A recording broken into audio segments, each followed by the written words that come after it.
Here we go. Right on. Hi, everybody. We all got introduced before, but my name is Sean Kenyon. I own three bars here in town: Williams and Graham, Occidental, and American Bonded.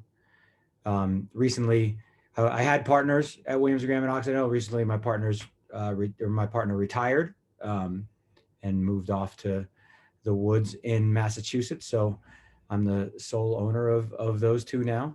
Um, I'm a third generation bartender, bar owner. My father, my mother, and my grandfather were all bartenders. I grew up in this business. It's honestly all I've ever wanted to do. I got actually a parent teacher conference had to be called when I was in first grade because they went around asking everybody what they wanted to be when they grew up, and everybody said firefighter, doctor, lawyer, superhero, and I said bartender. And the of course my first grade teacher thought it was really troubling that a 6-year-old wanted to be a bartender, but that my teacher didn't know at the time that my parents and my grandfather were all bartenders. So it was kind of like hero worship. And I've struggled with my weight most of my life. It was always I've gone back up and down, and that's how I've kind of medicated myself, through food. But I was a pretty overweight kid, and um, I I was my brother and I were the only white kids in for in our hardly in our school, but we were chased home every day. And it wasn't an easy childhood for us where we were living. We lived in our neighborhood was hard growing up there. But the only place that I found love and acceptance was at my father's bar. So like that's why I wanted to do this. And I saw bartenders as they were the people that they controlled the party. Everybody loved them. And when I was in a position as a child that I saw that I wanted to be somebody who everybody loved when I didn't feel loved. So that's why I channeled my life towards hospitality and kind of only solely focused on that most of my life without really focusing on myself, right? So in my lifetime, I've gained and lost weight probably 15 times, significant amounts.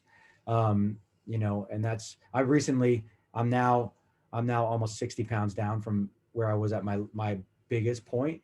Um, and for the first time in my life, I'm not focused on the scale every day. I'm just focused on being healthy. So I feel like this is sustainable, but it's a day-to-day thing for me. Um, but growing up in this industry and knowing I've lucky enough, I've won national awards. Um, I've gotten, and international, and I've flown all over the world because because I pour drinks for a living, which is a fairly ridiculous thing when you think about it. My father, who's a lifelong bartender as well, just retired last year at age 74. Um, he used to say nobody ever paid me to walk across the street, and people are paying you. People are flying you to Russia to bartend, which was true at the time. And it's an absurd thing when you think about it, but because of what we did. But you would think that with that success and being at the pinnacle of a in my mind at the time of an industry that I strove to be at my whole life, that I would also be at my happiest point. But probably, if I think about my rock bottom, like the worst place I have been emotionally and mentally, emotionally, was the day after I won National Bartender Tales of the Cocktail Spirited Awards Bartender of the Year. And I did this acceptance speech in front of 3,000 people in a grand ballroom. And the whole time I'm giving the speech, all I could think about was how I had somehow tricked them, how I wasn't the person that they all thought I was, that I was an imposter, right? And I carried that with me into the next day. I know that when I talk about how I ate to medicate in a lot of ways, to make myself feel better, from that day until within a year and a half, I'd gained 60 pounds because I was just eating my feelings, as they say, and I wasn't talking to anybody. And one of the things that I learned as a bartender growing up was that you always kept your personal to yourself. You didn't share with anybody. you were the stoic one. You were the one that everybody came to when they had problems, but you were never the one to share your problems over the bar or in person. And that was hard. So I had no outlet really, even with the people closest to me in my life, my wife, which is something I've learned over the last couple of years, and we'll talk about that a little bit. But the fact that like being able to open up and share was a very, very difficult thing, because where we grew up, we were taught to, we had to be hard. I mean, we couldn't show emotion. We couldn't cry even when, if we got beat up, if we got chased, crying wasn't allowed. Fighting back was what we were supposed to do. I mean, we were taught to be stoic. And I don't think I've ever, as much as I say I've gained and lost weight over the years, I never, until this past time, I didn't realize the root cause of it, and that, is because just making myself feel better. I always used to blame it on traveling and that kind of stuff. But now, now traveling and being able to keep healthy and and do right by myself, it's just because I've learned to take time for myself and to share when I'm hurting. That, I think it's a thing that guys are taught a lot growing up. You can't be emotional. Emotional is not for us. I mean, and it's something that I still struggle to this day, like sharing when, I mean, this is hard. This is difficult for me, to share, but I know that this is a safe place to do so. Um, I've hidden my insecurities and my depression, in a lot of being boisterous and standing out and, you know, standing firm and probably coming off as cocky to many people who have met me in my life, um, when in actuality, that's none of what that's not how I think about myself in any way. So how did I, how did I get there? I mean, it was a lot of denial to my, within myself. And, I mean, I I never believed any of, they say, don't, my dad always say, don't believe your own press. And I never believed any of it. So I always felt like I had to prove to everybody that I was that person that they thought they were, which turned me into somebody who worked 80-hour weeks. And like we were talking about earlier, somebody that worked, I mean, I would be proud of being exhausted on a Sunday night after working, 6, 7 days and putting in all those hours and being the one that was always there.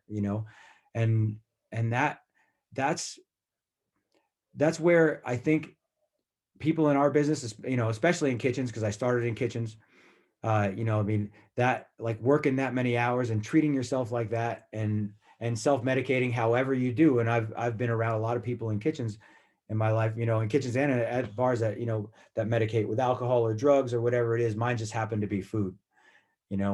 It's because when you work so much, part of being a workaholic like that is that a lot of time it's because you don't want to face what your real problems are, and immersing yourself in work is the easy thing, because work is structured in most ways. You go in, you run a shift, and you leave. You don't have to think about anything outside of it. And when you have downtime is when your mind starts to, that creeps in, and you start to challenge yourself, and you start to worry about the things that really hurt.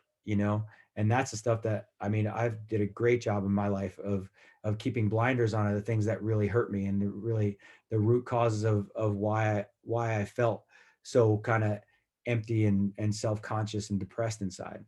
Right. So when a lot of it, my wife, she was a huge driver in it, because, first, I wasn't sharing anything with her. So, it causes problems in your marriage, obviously, if you're not sharing, you're not talking about anything in depth. But also because, she just wanted me to take care of myself. And she got me to, this is, I mean, she got me to do some things for myself that just, I mean, simply just blocking out time for myself every single day.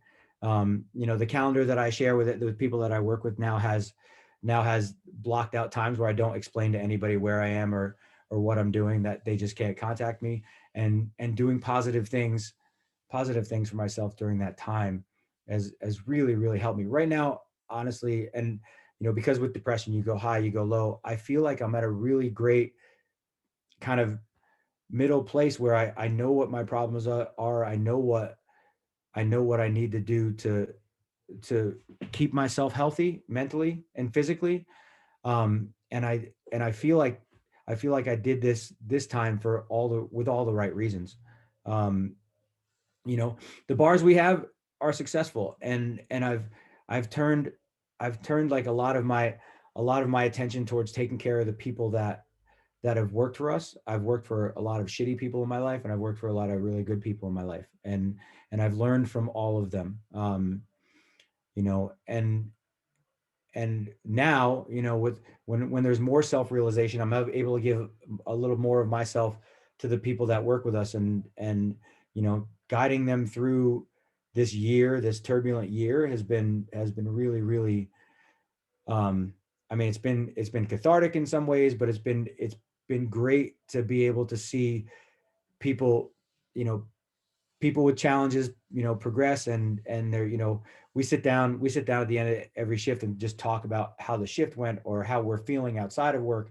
And you know, this has really turned what was a great crew before into a family, which I'm super proud of. And you know, I can't see running a place any differently. You know, I always worked with people, and you know, cared about when I worked with them, but didn't really think about what their lives were outside of this. Now that I'm responsible for, you know, up to 50 people's employment, I want that employment to be not only fulfilling, but you know, safe for them. And I don't want to demand all the things that I demanded of myself for years. And I also don't feel like I need to prove to them that I'm the hardest working person in the room every time I'm there, which is, I mean, it's, again, it's cathartic, and it feels good to be able to be at that point and be at that point publicly and be vulnerable with them. You know, this year is really the first time that I've ever allowed vulnerability with people in my life other than my wife, you know, and my very close family. Like vulnerability with the people I work with every day, so they, you know, I don't have to be superhuman. I don't have to be the one that can work 90 hours. I don't have to be the one that's going to tough everything out, that nothing hurts. You know, that's amazing for me. I Over the years, I've seen so many people work themselves into bad places, and our industry is, a lot of it is, you know, we're taught, one of the big things that we're taught, or that I was taught growing up and in bartending is, you're, as a bartender, you're supposed to absorb negative energy from people, and you're supposed to radiate positive, right? But that negative energy needs a place to go, and I never put it anywhere positive until just the last couple of years. You know, I never found outlets, and um, you know, I've done that now. I feel good. And I know, you know, I mean, I've I've had a bad relationship, you know, a bad relationship with alcohol before, and that's been tough. That's been tough within my life, but you know, it's facing everything head on and changing my relationship with it, and not, you know, has been positive for me.